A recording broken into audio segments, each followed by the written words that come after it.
परंपरा का महत्वपूर्ण दिवस है।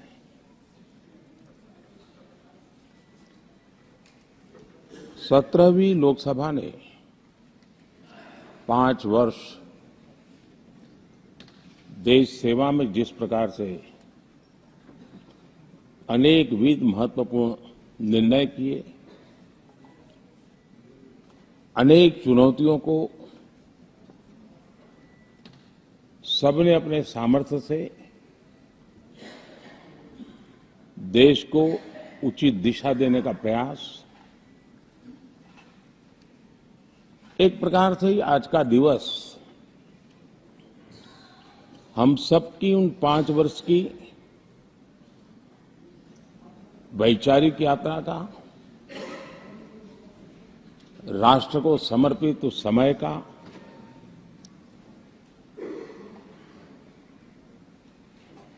देश को फिर से एक बार अपने संकल्पों को राष्ट्र के चरणों में समर्पित करना यह अवसर है।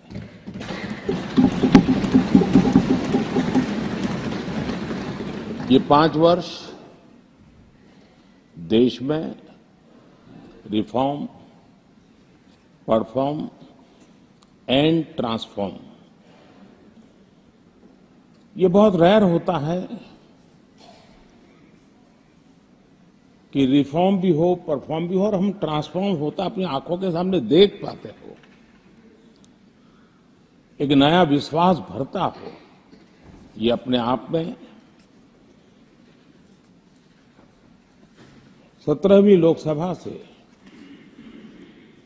आज देश अनुभव कर रहा है और मुझे पक्का विश्वास है कि देश 17वीं लोकसभा को जरूर आशीर्वाद देता रहेगा।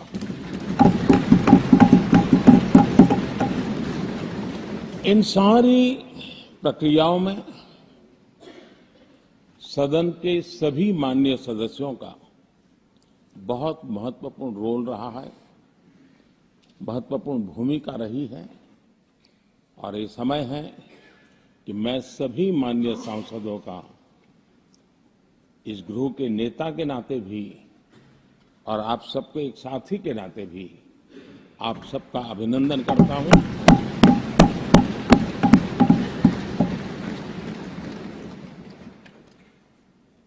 विशेष रूप से आदरणीय अध्यक्ष जी, मैं आपके प्रति भी हृदय से बहुत बहुत आभार व्यक्त करता हूं।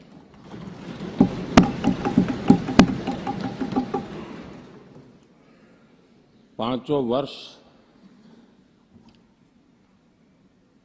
कभी कभी सुमित्रा जी मुक्त हास्य करती थी, लेकिन आप हर पल आपका चेहरा मुस्कान से भरा रहता है।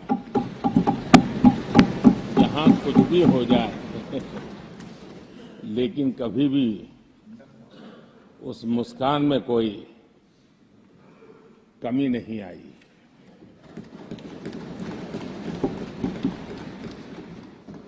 अनेकविध परिस्थितियों में आपने बहुत ही संतुलित भाव से और सच्चे अर्थ में निष्पक्ष भाव से इस सदन का मार्गदर्शन किया, सदन का नेतृत्व किया।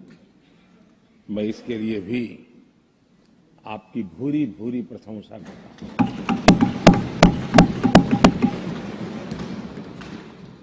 आक्रोश के पल भी आए, आरोप के भी पल आए, लेकिन आपने पूरे धैर्य के साथ इन सभी स्थितियों को संभालते हुए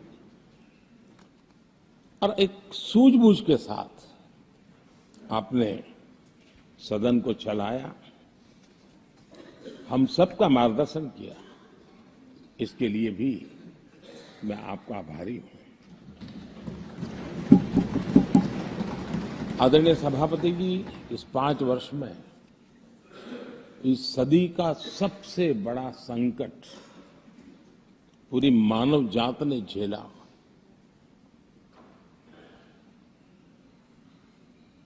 कौन बचेगा, कौन बच पाएगा, कोई किसी को बचा सकता है कि नहीं बचा सकता,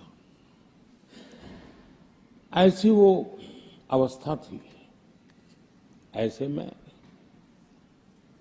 सदन में आना, ये भी अपना घर छोड़ के निकलना, ये भी संकट का काल था। इसके बाद भी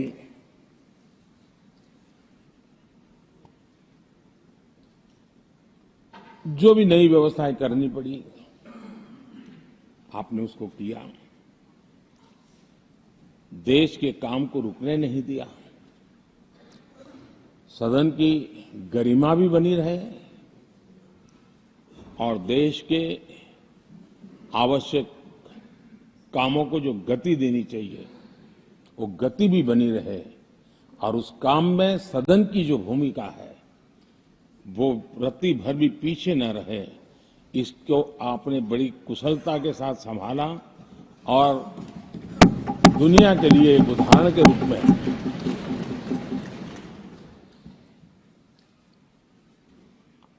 आदरणीय सभापति जी, मैं माननीय सांसदों का भी इस बात के लिए आज एक बार आभार व्यक्त करना चाहता हूं कि उस कालखंड में देश की आवश्यकताओं को देखते हुए सांसद निधि छोड़ने का प्रस्ताव माननीय सांसदों के सामने रखा और एक पल के विलंब के बिना सभी माननीय सांसदों ने सांसद निधि से मुक्त। इतना ही नहीं, एक देशवासियों को पॉजिटिव मैसेज देने के लिए अपने आचरण से समाज को एक विश्वास देने के लिए सांसदों ने अपनी सैलरी में से 30% कटौती का निर्णय सबने खुद ने किया, ताकि देश को भी विश्वास हुआ कि ये सबसे पहले छोड़ने वाले लोग हैं।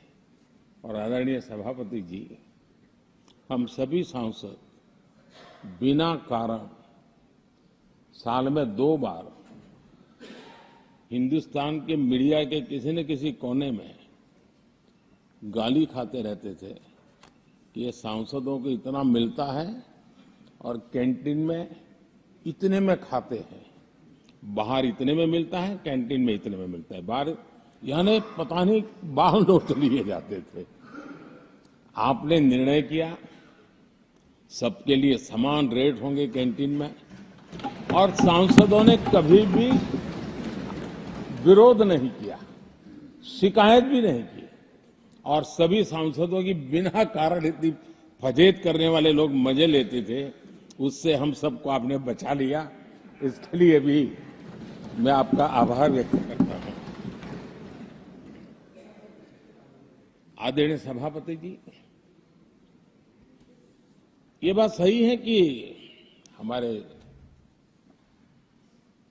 कई लोकसभा के, चाहे 17वीं हो, 16वीं हो, 15वीं हो, संसद का नया भवन होना चाहिए, इसकी चर्चा सबने की, सामूहिक रूप से की, एक स्वर से की, लेकिन निर्णय नहीं होता था। ये आपका नेतृत्व है जिसने निर्णय किया, चीजों को आगे बढ़ाया, सरकार के साथ अनेक मीटिंगें की, और उसी का परिणाम है कि आज देश को ये नया संसद भवन प्राप्त हुआ है। आदरणीय सभापति जी, एक संसद के नए भवन में एक विरासत का अंश और जो आजादी की पहली पल थी, उसको जीवंत रखने का हमेशा हमेशा हमारे मार्गदर्शक रूप में ये सेंगोल को यहाँ स्थापित करने का काम, और अब प्रतिवर्ष उसको सेरेमोनियल इवेंट के रूप में उसको हिस्सा बनाने का एक बहुत बड़ा काम आपके नेतृत्व में हुआ है, जो भारत की आने वाली पीढ़ियों को हमेशा हमेशा हमें आजादी के उस प्रथम पल के साथ जोड़ के रखेगा और आजादी की वो पल क्यों थी, हमें वो याद रहेगा तो देश को आगे ले जाने की वो प्रेरणा भी बनी रहेगी। उस पवित्र काम को आपने किया है। आदरणीय सभापति जी, ये भी सही है कि इस कालखंड में G20 की अध्यक्षता का भारत को मिली। भारत को बहुत सम्मान मिला। देश के हर राज्य ने अपने अपने तरीके से विश्व के सामने भारत का सामर्थ्य और अपने राज्य की पहचान बखूबी प्रस्तुत की, जिसका प्रभाव आज भी विश्व के मन पर है। उसके साथ आपके नेतृत्व में G20 की तरह P20 का जो सम्मेलन हुआ और विश्व के अनेक देशों के स्पीकर्स यहां आए और मदर ऑफ डेमोक्रेसी भारत किस महान परंपरा को लेकर के, किस डेमोक्रेटिक वैल्यूज को लेकर के सदियों से हम आगे बढ़े हैं। व्यवस्थाएं बदली होगी, लेकिन डेमोक्रेटिक मन भारत का हमेशा बना रहा है। उस बात को आपने विश्व के स्पीकर्स के सामने बखूबी प्रस्तुत की और भारत को लोकतांत्रिक व्यवस्थाओं में भी एक प्रतिष्ठा प्राप्त कराने का काम आपके नेतृत्व में हुआ। आदरणीय सभापति जी, मैं एक बात के लिए आपका विशेष अभिनंदन करना चाहता हूं। शायद हमारे सभी माननीय सांसदों का और मीडिया का भी उस तरफ ध्यान नहीं गया है। हम संविधान सदन जिसको कहते हैं, जो पुरानी संसद, जिसमें महापुरुषों के जन्म जयंती निमित्त उनकी प्रतिमा को पुष्प चढ़ाने के लिए हम लोग एकत्र आते हैं, लेकिन वो एक 10 मिनट का इवेंट होता था और चले जाते थे। आपने देश भर में इन महापुरुषों के लिए वक्तृत्व स्पर्धा, निबंध स्पर्धा का एक अभियान चलाया। उसमें से जो बेस्ट ऑरेटर होते थे और बेस्ट एसेज होते थे, हर राज्य से 2-2 बालक उस दिन दिल्ली आते थे और उस महापुरुष की जन्म जयंती के समय, पुष्प वर्षा के समय वो मौजूद रहते थे, देश के नेताओं को, और बाद में वो पूरा दिन भर रह करके उस पर अपना व्याख्यान देते थे। वे दिल्ली के अन्य स्थान पर जाते थे, वो सांसद की गतिविधियों को समझते थे। यानी अपने ये निरंतर प्रक्रिया चला करके देश के लाखों विद्यार्थियों को भारत की संसदीय परंपरा से जोड़ने का बहुत बड़ा काम किया। और ये परंपरा, ये आपके खाते में रहेगी और आने वाले समय में हर कोई बड़े गौरव के साथ इस परंपरा को आगे बढ़ाएगा। मैं इसके लिए भी आपका अभिनंदन करता हूं। आदरणीय अध्यक्ष जी, संसद की लाइब्रेरी जिसको उपयोग करना चाहिए वो कितना कर पाते थे वो तो मैं नहीं कह सकता हूं, लेकिन आपने उसके दरवाजे सामान्य व्यक्ति के लिए खोल दिए। ज्ञान का ये खजाना, परंपराओं की विरासत, उसको आपने जन सामान्य के लिए खोल करके बहुत बड़ी सेवा की है। मैं इसके लिए भी आपका हृदय से अभिनंदन करता हूं। पेपरलेस पार्लियामेंट, डिजिटलाइजेशन, आपने आधुनिक टेक्नोलॉजी हमारी व्यवस्था में कैसे बने। शुरू में कुछ साथियों को दिक्कत रही, लेकिन अब सब इसके आदी हो गए हैं। सब मैं देखता हूं, जब यहाँ बैठे हैं तो कुछ न कुछ करते रहते हैं। तो अपने आप में एक बहुत बड़ा काम आपने किया है। ये एक स्थायी व्यवस्थाएं आपने निर्माण की है। मैं इसके लिए आपका बहुत आभार व्यक्त करता हूं। आदरणीय अध्यक्ष जी, आपकी कुशलता और माननीय सांसदों की जागरूकता, उन सबका संयुक्त प्रयास मैं कह सकता हूं कि जिसके कारण 17वीं लोकसभा की प्रोडक्टिविटी करीब 97% रही है।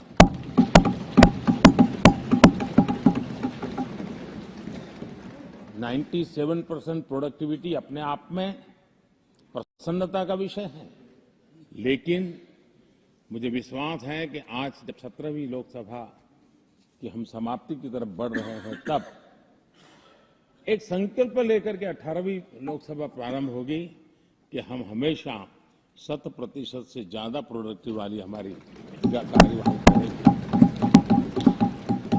और उसमें भी 7 सत्र 100% से भी ज्यादा प्रोडक्टिविटी वाले रहेंगे। ये भी, और मैंने देखा आपने रात रात बैठ करके भी हर सांसदों के मन की बात को आपने सरकार के ध्यान में लाने का भरपूर प्रयास किया। मैं इन सफलता के लिए सभी माननीय सांसदों का और सभी फ्लोर लीडर्स का भी हृदय से आभार और अभिनंदन व्यक्त करता हूं। पहले सत्र में, 17वीं लोकसभा के पहले सत्र में दोनों सदन ने 30 विधेयक पारित किए थे। ये अपने आप में रिकॉर्ड है।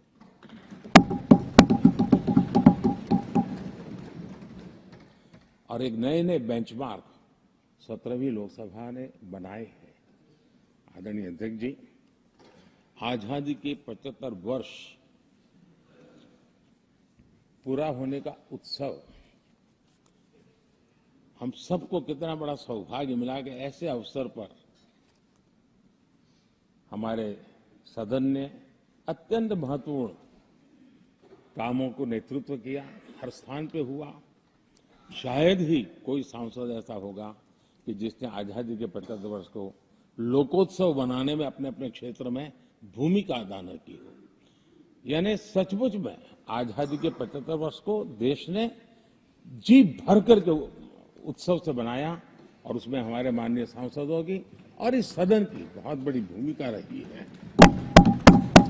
हमारे संविधान लागू होने के 75 वर्ष, ये भी अवसर इसी समय इसी सदन को मिला है, इसी सभी माननीय सांसदों को मिला है। और संविधान की जो भी जिम्मेवारियां उसकी शुरुआत यहां से होती है और उनके साथ ही जुड़ना ये अपने आप में बहुत बड़ी प्रेरक है। आदरणीय अध्यक्ष जी,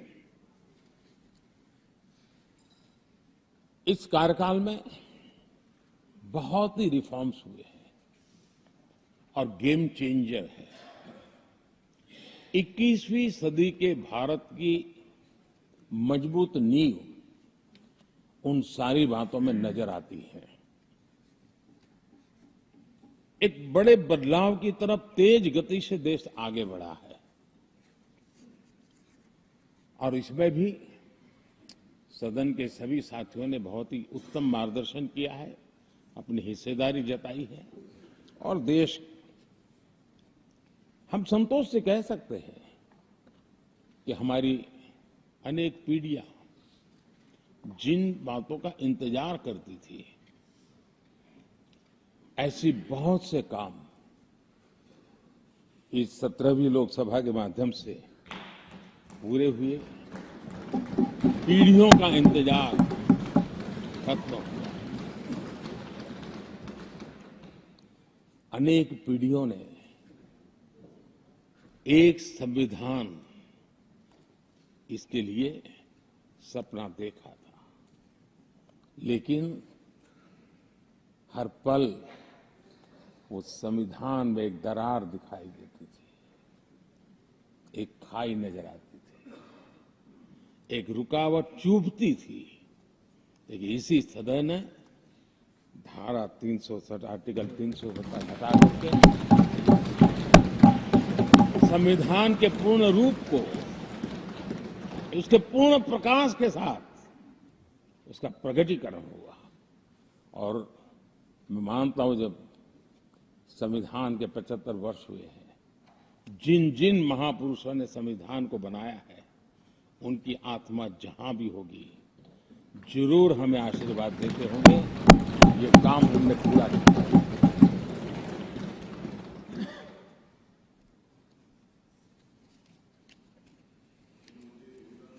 कश्मीर के भी, जम्मू कश्मीर के लोगों को सामाजिक न्याय से वंचित रखा गया था। आज हमें संतोष है कि सामाजिक न्याय का जो हमारा कमिटमेंट है वो हमारे जम्मू कश्मीर के भाई बहनों को भी पहुंचा करके हम आज एक संतोष की अनुभूति कर रहे हैं। आदरणीय अध्यक्ष जी, आतंकवाद नासूर बनके देश के सीने पर गोलियां चलाता रहता था। मां भारती की धरा आए दिन रक्त रंजित हो जाती थी। देश के अनेक वीर होनहार लोग आतंकवाद के कारण बलि चढ़ जाते थे। हमने आतंकवाद के विरुद्ध सख्त कानून बनाए, इसी सदन ने बनाए। मुझे पक्का विश्वास है कि उसके कारण जो लोग ऐसी समस्याओं का लिए जूझते हैं उनको एक बल मिला है, मानसिक रूप के उनका कॉन्फिडेंस बढ़ा है और भारत को पूर्ण रूप से आतंकवाद से मुक्ति का उसमें एक एहसास हो रहा है और वो सपना भी सिद्ध होके रहेगा।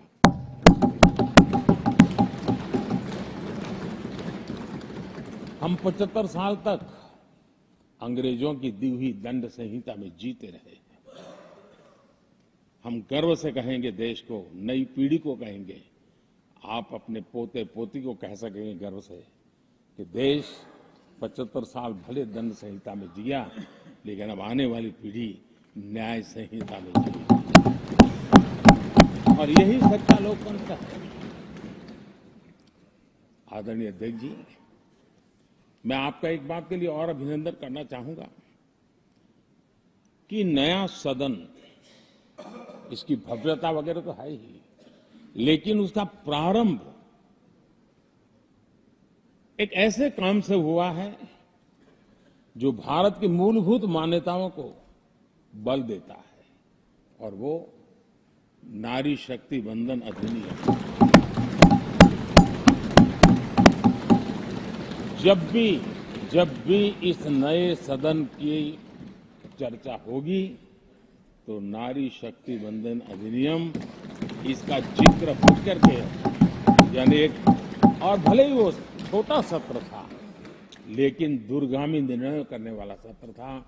इस नए सदन की पवित्रता का एहसास उसी पल शुरू हो गया था जो हम लोगों को एक नई शक्ति देने वाला है, और उसी का परिणाम है कि आने वाले समय में जब बहुत बड़ी मात्रा में यहाँ हमारी माताएं बहनें बैठी होगी, देश गौरव की अनुभूति होगा।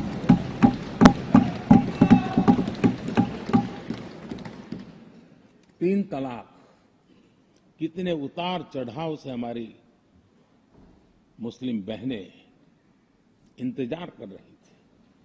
अदालतों ने उनके पक्ष में निर्णय किए थे, लेकिन वो हक उनको प्राप्त नहीं हो रहा था। मजबूरियों से गुजारा करना पड़ रहा था। कोई प्रकट रूप से कहे, कोई अप्रकट रूप से कहे, लेकिन 3 तलाक से मुक्ति का बहुत महत्वपूर्ण और नारी शक्ति के सम्मान का काम 17वीं लोकसभा ने किया है। सभी माननीय सांसद, उनके विचार कुछ भी रहे हो, उनका निर्णय कुछ भी रहा हो, लेकिन कभी न कभी तो कहेंगे कि हाँ, इन बेटियों को न्याय देने का काम भी करने के समय हम वहां मौजूद हैं। पीढ़ियों से होता यह न्याय हमने पूरा किया है और वो बहनें हमें आशीर्वाद दे रही है। आदरणीय अध्यक्ष जी, आने वाले 25 वर्ष हमारे देश के लिए बहुत महत्वपूर्ण है। राजनीति की गहमागहमी अपनी जगह पे है, राजनीतिक क्षेत्र के लोगों की अपनी आशा आकांक्षा अपनी जगह पे है, लेकिन देश की अपेक्षा, देश की आकांक्षा, देश का सपना, देश का संकल्प ये बन चुका है। 25 साल वो हैं जो देश इच्छित परिणाम प्राप्त करके रहेगा।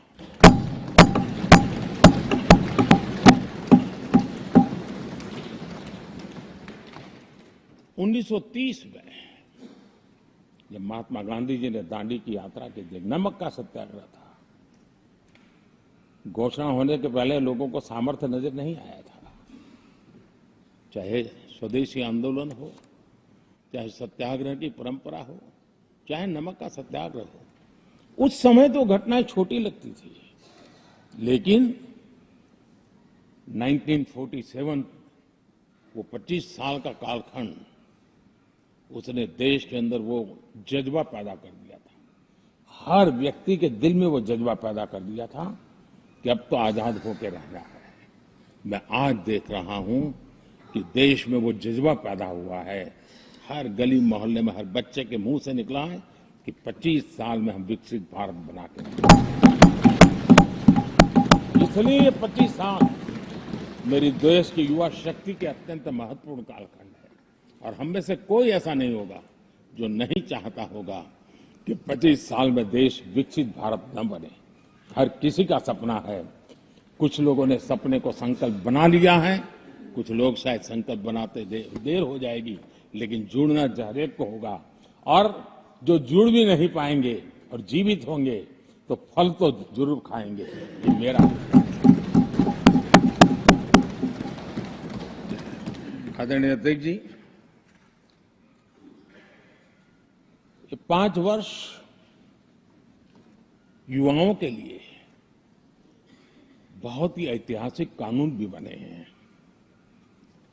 व्यवस्था में पारदर्शिता लाकर युवाओं को नए मौके दिए गए हैं।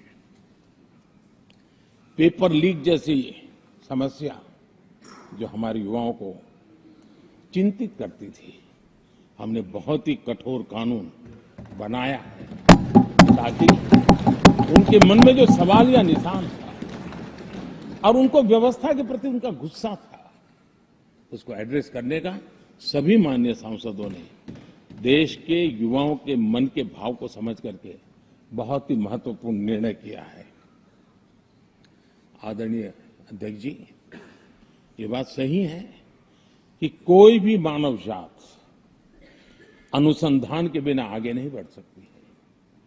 उसको नित्य परिवर्तन के लिए अनुसंधान अनिवार्य होते हैं, और मानव जात का लाखों साल का इतिहास गवाह है कि हर काल में अनुसंधान होते रहे, जीवन बढ़ता चला गया है, जीवन का विस्तार होता गया है।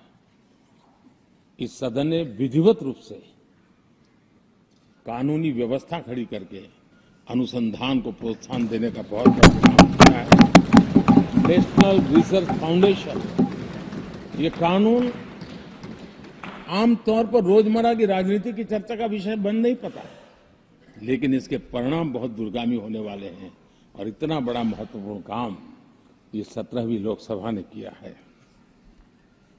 मुझे पक्का विश्वास है देश की युवा शक्ति में इस व्यवस्था के कारण दुनिया का रिसर्च और का एक हब हमारा देश बन सकता है। हमारे देश की युवा के टैलेंट ऐसी है, आज भी दुनिया की बहुत कंपनियां ऐसी हैं जिनके इनोवेशन के काम आज भी भारत में हो रहे हैं, लेकिन एक बहुत बड़ा हब बनेगा, यह मेरा पूरा विश्वास है। आदरणीय अध्यक्ष जी, 21वीं सदी में हमारी बेसिक नीड्स पूरी तरह बदल रही है। कल तक जिसका कोई मूल्य नहीं था, कोई ध्यान नहीं था, वो आने वाले में बहुत अमूल्य बन चुका है। जैसे डेटा, पूरी दुनिया में चर्चा है डेटा का सामर्थ्य क्या होता है। हमने डेटा प्रोटेक्शन बिल ला करके पूरी भावी पीढ़ी को सुरक्षित कर दिया है। पूरी भावी को एक नया शस्त्र हमने उसके हाथ में दिया है, जिसके आधार पर वो अपने भविष्य को बनाने के लिए इसका सही इस्तेमाल भी करेंगे। और digital personal data protection act, ये हमारी 21वीं सदी की पीढ़ी को और दुनिया के लोगों को भी भारत के इस एक्ट के प्रति रुचि बनी हुई है। दुनिया के देश उसका अध्ययन करते हैं, अपने अपना नई नई व्यवस्था अनुकूल करने के लिए प्रयास कर रहे हैं। और डाटा का उपयोग कैसे हो, उसकी भी उसमें गाइडलाइंस है। अनेक प्रकार से प्रोटेक्शन का पूरा प्रबंध करते हुए इसका सामर्थ्य कैसे आए। जिस डेटा को लोगों गोल्ड माइन कहते हैं, न्यू ऑयल कहते हैं, मैं समझता हूं वो सामर्थ्य भारत को प्राप्त हो। और भारत इस शक्ति के इसलिए विशेष है क्योंकि विविधताओं से भरा हुआ देश है। हमारे पास जिस प्रकार की जानकारी और हमारे साथ जुड़े हुआ डेटा जो जनरेट होता है, सिर्फ हमारा रेलवे पैसेंजर्स का डेटा कोई देख ले, दुनिया के लिए बहुत बड़ा संशोधन का विषय बन सकता है। उसकी ताकत को हमने पहचान करके इस कानूनी व्यवस्था को दिया है। आदरणीय अध्यक्ष जी,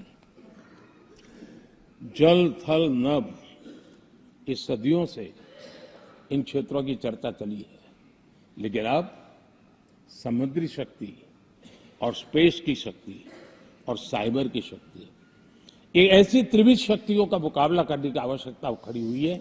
और विश्व जिस प्रकार के संकटों से गुजर रहा है और विश्व जिस प्रकार के विचारे प्रभाव पैदा करने का प्रयास कर रहे हैं, तब इन क्षेत्रों में हमें सकारात्मक सामर्थ्य भी पैदा करना है और नकारात्मक शक्तियों से अपने आप को, हर चुनौतियों को चुनौती लेने का सामर्थ्य भी बनाना है।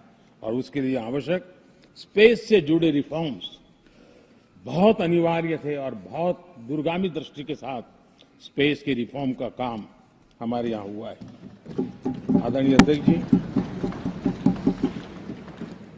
देश ने जो आर्थिक रिफॉर्म किए हैं, उसमें 17वीं के लोकसभा के सभी माननीय सांसदों की बहुत बड़ी भूमिका रही है। बीते वर्षों में हजारों कंप्लायंसेस बेवजह हम जनता जनार्दन को ऐसी चीजों में उलझाए रखा। ये गवर्नेंस की एक ऐसी विकृत व्यवस्थाएं विकसित हो गई, उसमें से मुक्ति दिलाने का बहुत बड़ा काम हमारे यहाँ हुआ है और इसके लिए भी ये सदन का मैं आभारी हूं। यानी इस प्रकार के कंप्लायंसेस के बोझ में सामान्य व्यक्ति तो दब जाता है। और मैंने तो एक बार लाल किले से भी कहा था, हम जब मिनिमम गवर्नमेंट मैक्सिमम गवर्नेंस कहते हैं, मैं दिल से मानता हूं कि लोगों की जिंदगी में से जितना जल्द सरकार निकल जाए, उतना ही लोकतंत्र का सामर्थ्य बढ़ेगा। रोजमर्रा की जिंदगी में हर डगर पे सरकार टांग क्यों अड़ाए?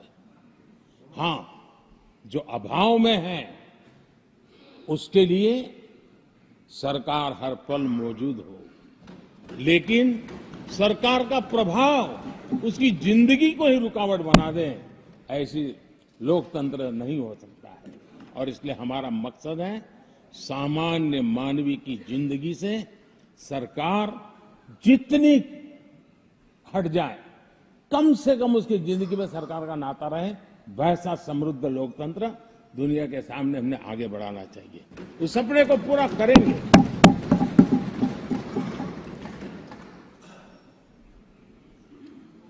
आदरणीय अध्यक्ष जी, companies act, limited liability partnership act, 60 से अधिक गैर जरूरी कानूनों को हमने हटाया है। ईज ऑफ डूइंग बिजनेस, इसके लिए ये बहुत बड़ी आवश्यकता थी, क्योंकि अब देश को आगे बढ़ना है तो बहुत सारी रुकावटों से बाहर आना पड़ेगा। हमारे कई कानून तो ऐसे थे, छोटी छोटे कारणों से जेल में भर दो बस। यहां तक कि फैक्ट्री है और उसके शौचालय को 6 महीने में एक बार अगर व्हाइट वॉश नहीं किया है तो उसके लिए जेल थी, वो कितनी बड़ी कंपनी का मालिक क्यों न हो। अब ये जो एक प्रकार की जो अपने आप को बड़े लेफ्ट लिबरल कहते हैं, उन लोगों की आइडियोलॉजी और देश में ये कुमारशाही का जमाना, उन सारों से मुक्ति दिलाने का हमें भरोसा होना चाहिए भाई, वो करेगा। आज लोगों के घरों में लिफ्ट होती है, वो सोसाइटी फ्लैट वाले लोग अपनी लिफ्ट रिपेयर करते ही है जी, हर चीज कर लेते हैं। तो ये जो समाज पर, नागरिक पर भरोसा करने का काम, बहुत तेजी से बढ़ाने का काम 17वीं लोकसभा ने किया है। और इसके लिए जन विश्वास एक्ट, मैं समझता हूं 180 से ज्यादा प्रावधान डीक्रिमिनलाइज करने का काम किया है। जो मैं कहा छोटी छोटी बात में जेल में डाल देना, ये डीक्रिमिनलाइज करके हमने नागरिक को ताकत दी है वो इसी सदन ने किया है, यही माननीय सांसदों ने किया है। कोर्ट की चक्कर से जिंदगी बचाने के लिए बहुत महत्वपूर्ण काम, कोर्ट के बाहर विवादों से मुक्ति, उस दिशा में एक महत्वपूर्ण काम, मध्यस्थता का कानून, उस दिशा में भी इसी माननीय सांसदों ने बहुत बड़ी भूमिका अदा की।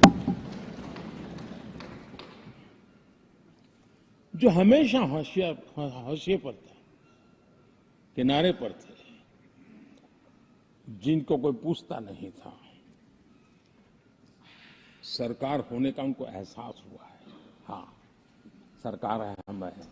जब कोविड में मुफ्त इंजेक्शन मिलता था ना, उसको भरोसा होता था, चलिए जान बच गई। सरकार होना का उसको एहसास होता था। और यही तो सामान्य मानवी की जिंदगी में बहुत आवश्यक होता है। वो असहायता न अनुभव, अब क्या होगा, ये स्थिति पैदा नहीं होनी चाहिए। ट्रांसजेंडर समुदाय अपमानित महसूस करता था, और जब बार बार वो अपमानित होता था तो उसके अंदर भी विकृतियों की संभावनाएं बढ़ती रहती थी, और ऐसे विषयों से सब लोग दूर भागते थे। 17वीं लोकसभा के सभी माननीय सांसदों ने ट्रांसजेंडर्स के प्रति भी संवेदना जताई और उनके जीवन में भी बेहतरीन जिंदगी बने। और आज दुनिया के अंदर जब भारत ने ट्रांसजेंडर के लिए किए हुए काम है, जो निर्णय किए, इसकी चर्चा है दुनिया को बड़ा। जब हम कहते हैं ना, हमारे यहाँ इवन हमारे माता बहनों के लिए प्रेगनेंसी के लिए 26 वीक की डिलीवरी के समय की छुट्टी, दुनिया के समृद्ध देशों को भी आश्चर्य होता है। अच्छा, यानी ये प्रोग्रेसिव निर्णय यहीं पर हुए हैं, इसी 17वीं लोकसभा में हुए हैं। हमने ट्रांसजेंडर को एक पहचान दी है। अब तक करीब 16-17 हजार ट्रांसजेंडर को उनका आइडेंटिटी कार्ड दिया गया है, ताकि उनके जीवन को, और मैंने देखा अब तो मुद्रा योजना से पैसे लेकर के छोटा मोटा वो बिजनेस करने लगी, वो कमाने लगी है। पद्मा अवार्ड हमने ट्रांसजेंडर को दिया है, एक सम्मान की जिंदगी जीने के लिए। सरकार से जुड़ी अनेक योजनाओं का लाभ जो अब तक उनको मिलता नहीं था, मिलना प्रारंभ हुआ है। वो सम्मानीय जिंदगी। आदरणीय अध्यक्ष जी,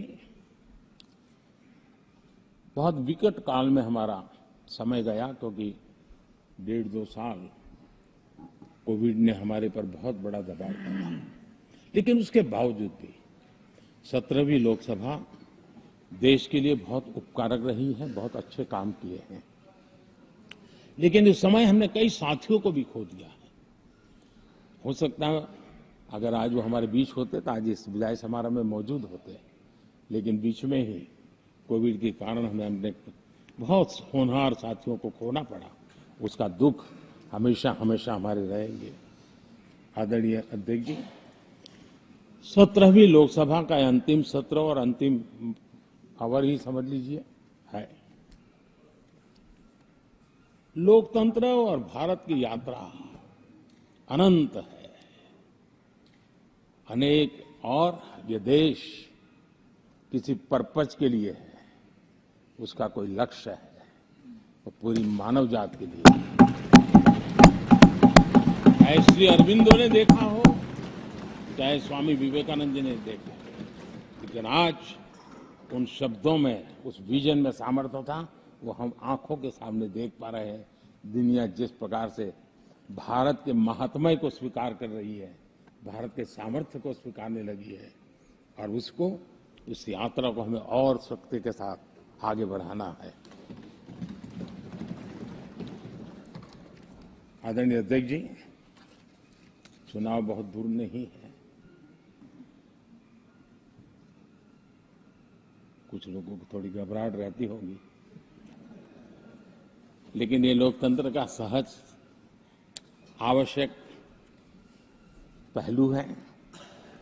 हम सब उसको गर्व से स्वीकार करते हैं, और मुझे विश्वास है कि हमारे चुनाव भी देश की शान बढ़ाने वाले, लोकतंत्र की हमारी जो परंपरा है, पूरे विश्व को अचंभित करने वाले अवश्य रहेंगे, ये मेरा पक्का विश्वास है।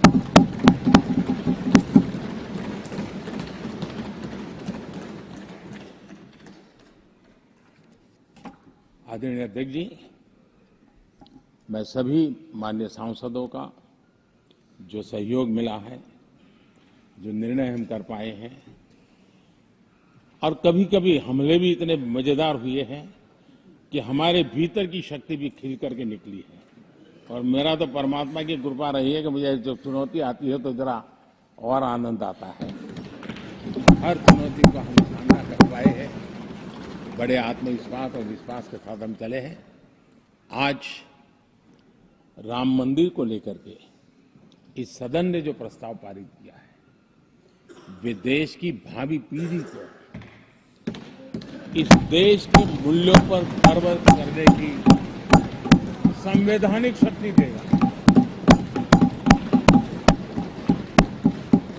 ये सही है कि हर किसी में ये सामर्थ्य नहीं होता है कि ऐसी चीजों में तो कोई हिम्मत दिखाते हैं, कुछ लोग मैदान छोड़ के भाग जाते हैं, लेकिन फिर भी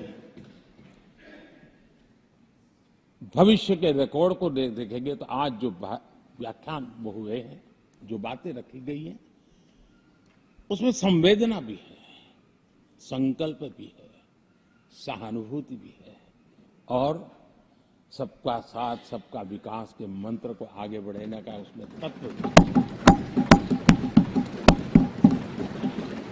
यह देश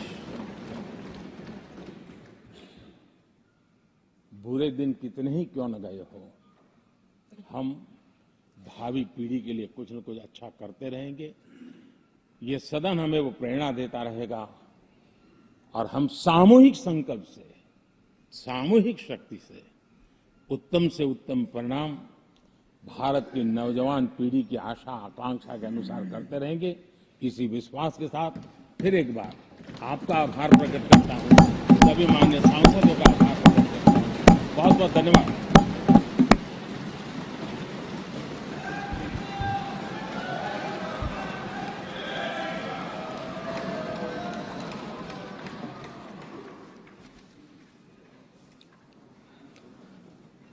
माननीय प्रधानमंत्री जी, माननीय सभी सदस्यगण, 7वीं लोकसभा के इस सत्र के साथ लोकसभा का आज समापन हो रहा है। 7वीं लोकसभा इसलिए भी विशेष है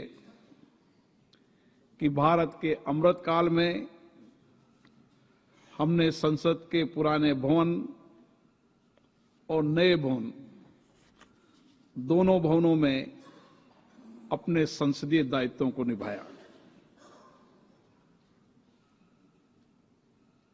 यह अवसर हमें मिला, यह अवसर भी हमारी जिंदगी में हमेशा अविस्मरणीय रहेगा। नए भवन में स्थापित पवित्र सिंगोल न्याय, सुशासन, राष्ट्रीय एकता और राजनीतिक शुचिता का